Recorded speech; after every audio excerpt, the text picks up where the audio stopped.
días y tenemos con nosotros a Marta Vizcaíno, que se ha acercado a nuestras oficinas. Buenos días, Marta, ¿qué tal? Buenos días, ¿qué tal? Un placer tenerte aquí. Gracias.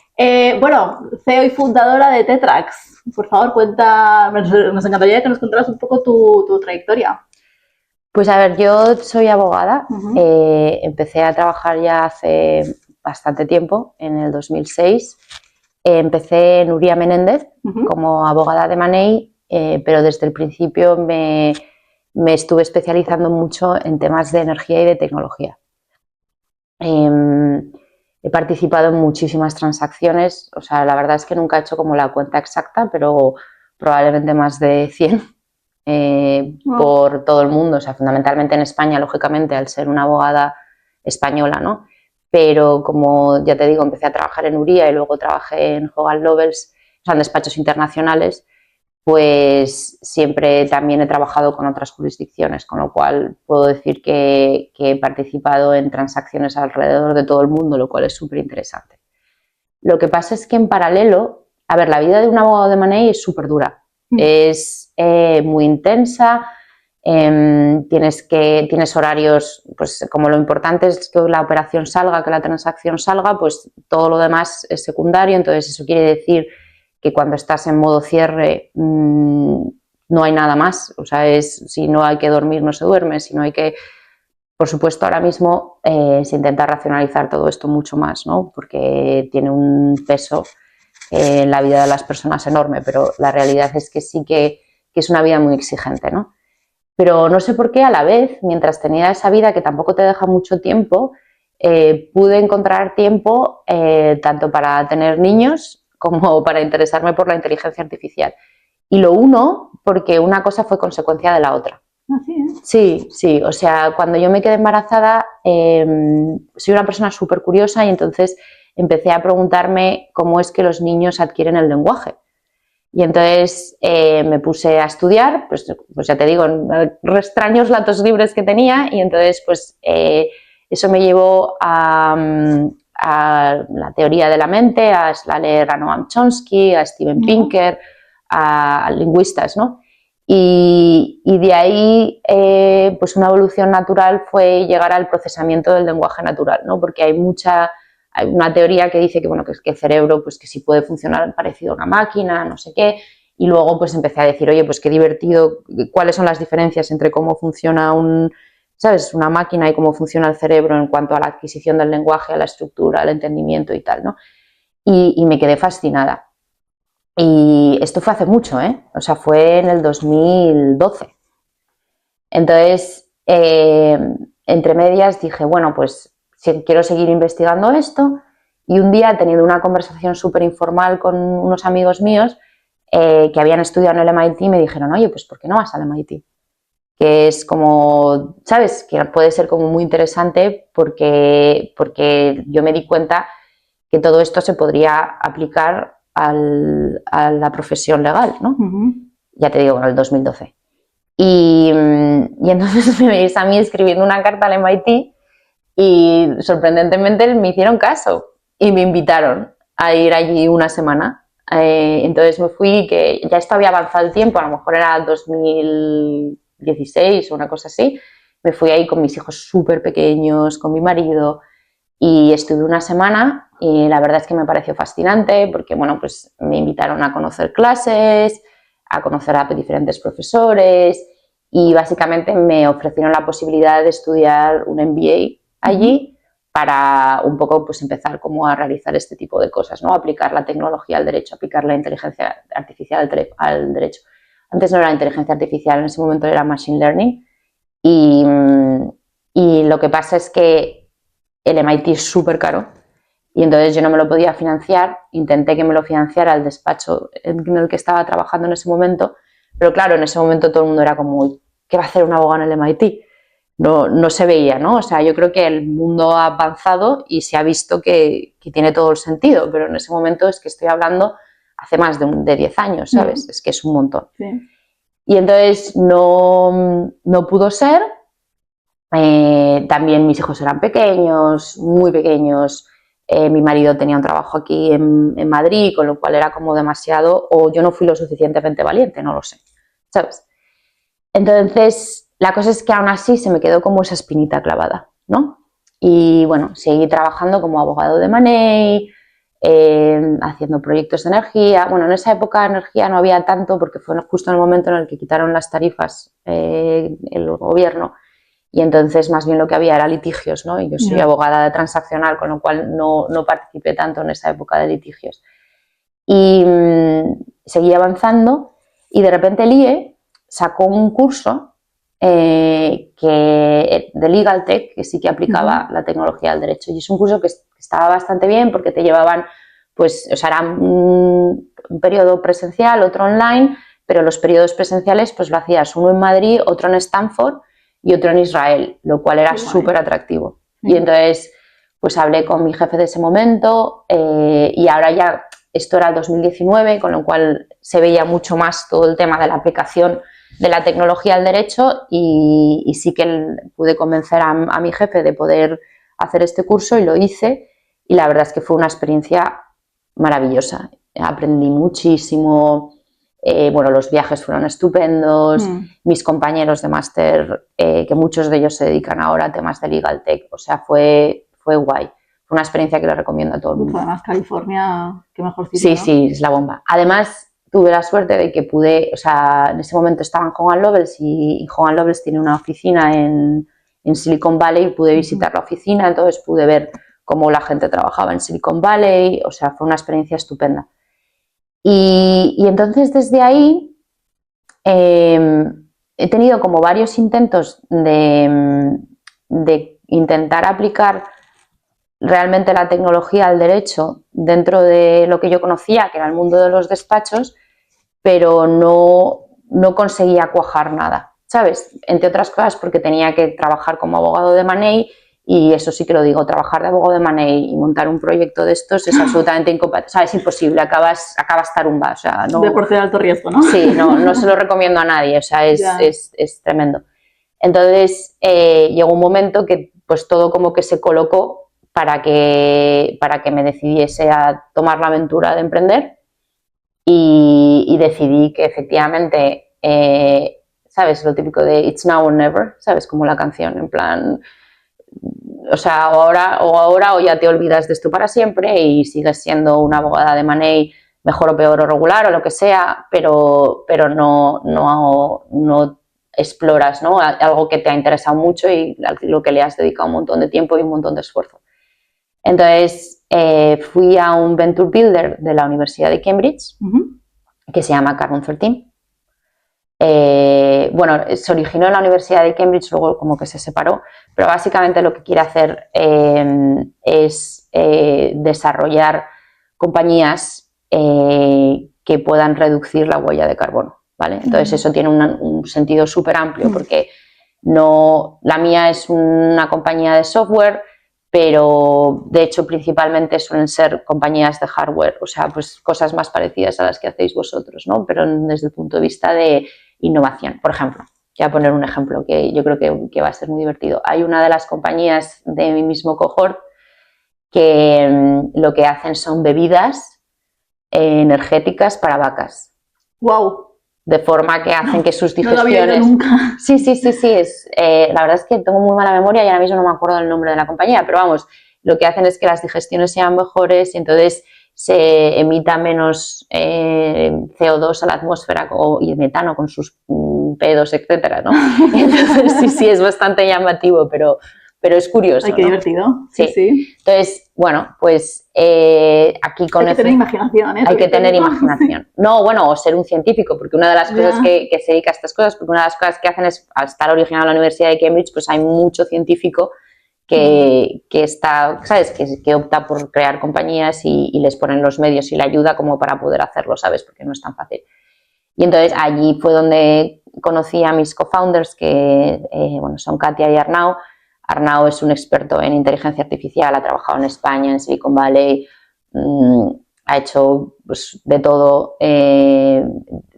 Vamos, una cosa que llama mucho la atención de su currículum, que me parece increíble, es que hizo el primer algorithmic pricing para Walmart, que es como desde el punto de vista de machine learning es algo estupendo, pero luego ha trabajado en unicornios, o sea, es un tío 10.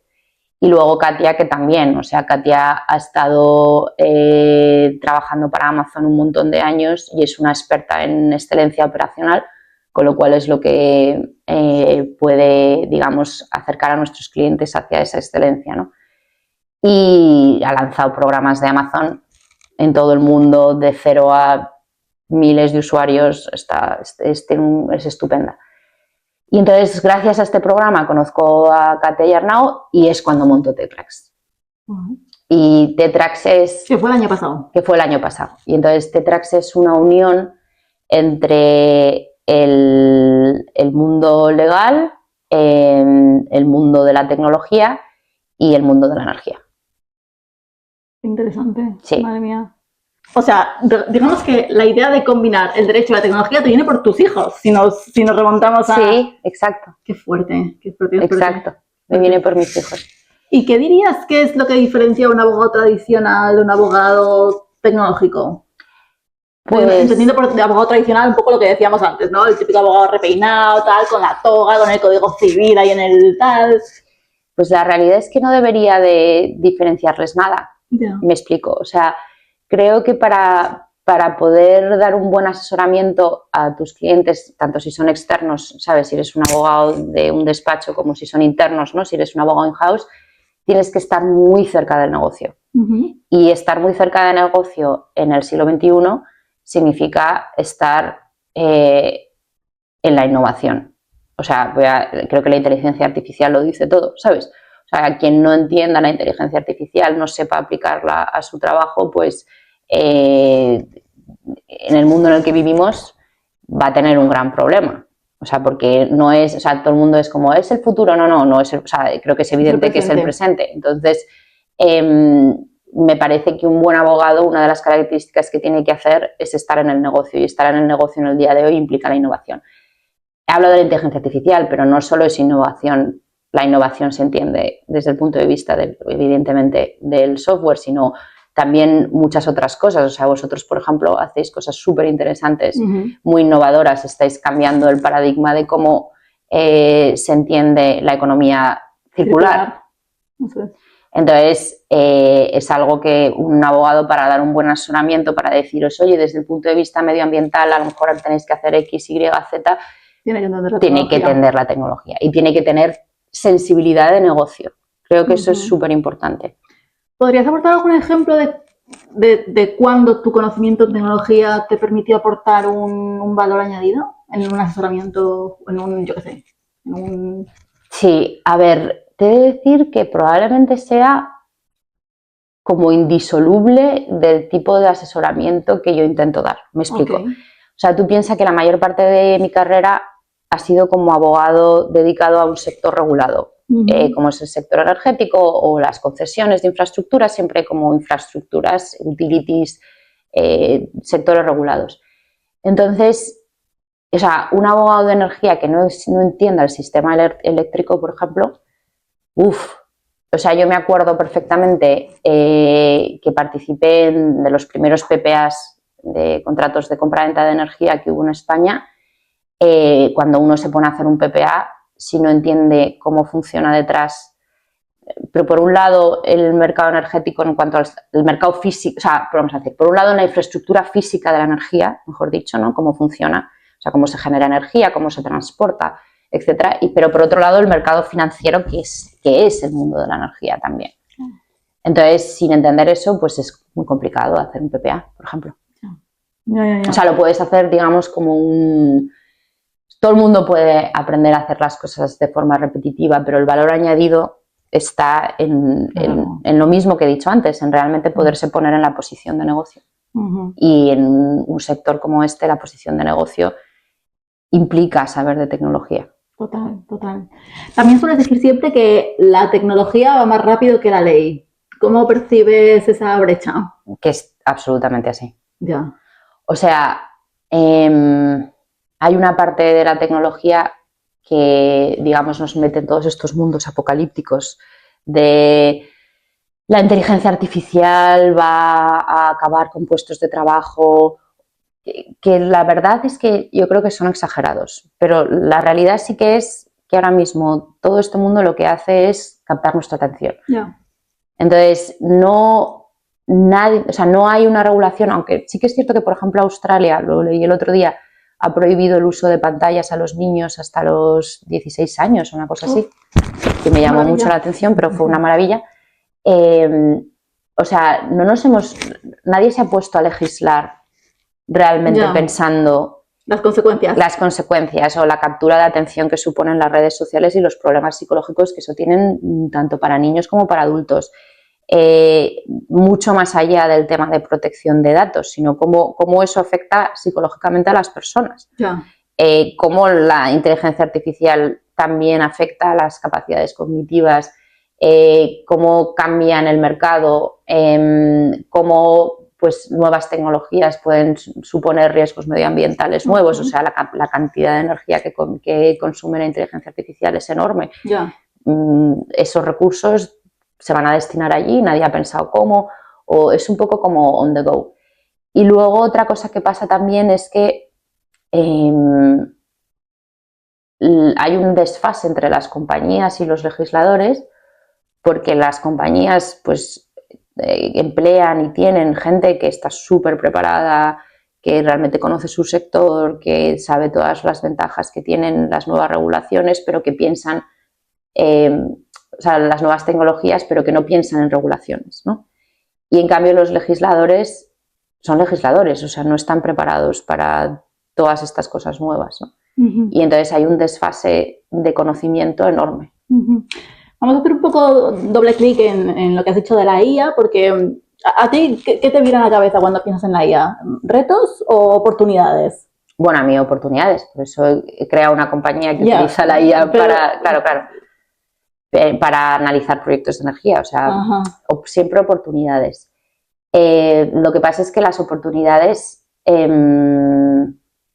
siempre vienen acompañadas de retos, ¿sabes? O sea, entonces, a ver, yo por naturaleza siempre tiendo a ser optimista y creo que al final todas las tecnologías van a conseguir o vamos a conseguir llegar a un equilibrio con ellas, como se ha llegado a un equilibrio con la energía nuclear, como se ha llegado a un equilibrio con todo el desarrollo industrial de la revolución industrial, etcétera.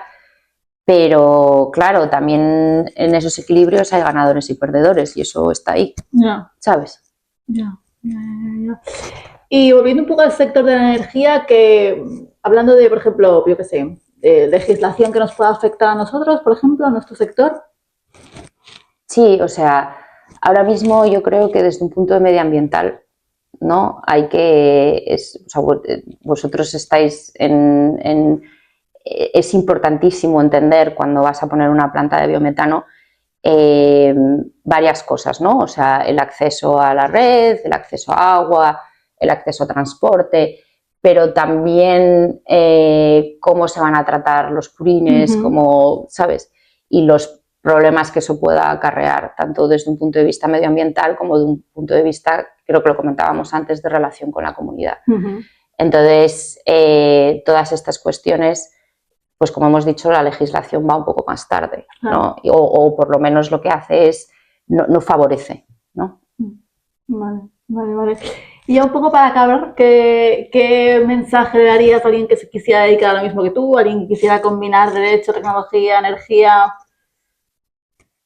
Pues que hay que ser muy valiente, sinceramente. Hay que desayunar fuerte, chicos. Hay que desayunar fuerte, sí. O sea, ya te digo, o sea, nosotros en Tetrax lo que hacemos es analizamos proyectos de energía de cualquier tecnología, ¿no? O sea, tanto solar, fotovoltaica, wind, pero también plantas de biometano y tal, para hacer due diligence con inteligencia artificial, ¿no? Entonces, supone romper muchas barreras psicológicas, porque la gente está acostumbrada a que eso suceda con personas, ¿no?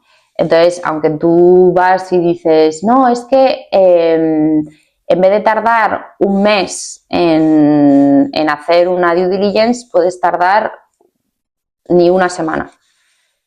La ventaja es enorme, pero claro, supone hacer las cosas de forma diferente. Entonces, para eso hay un aprendizaje y si quieres ser alguien que consiga eso, pues tienes que coger mucha energía, nunca mejor dicho, ¿sabes? Y ir poco a poco acercándote a la gente. Al final la gente hace lo que es más eficiente, eso es verdad. Ya. Pero el camino es duro. Es duro, es duro. Bueno, pues nada, esto sería un poco todo. Muchísimas gracias, Marta, ha sido un placer tenerte. Pues muchísimas gracias a vosotros. Hasta la próxima. Hasta la próxima.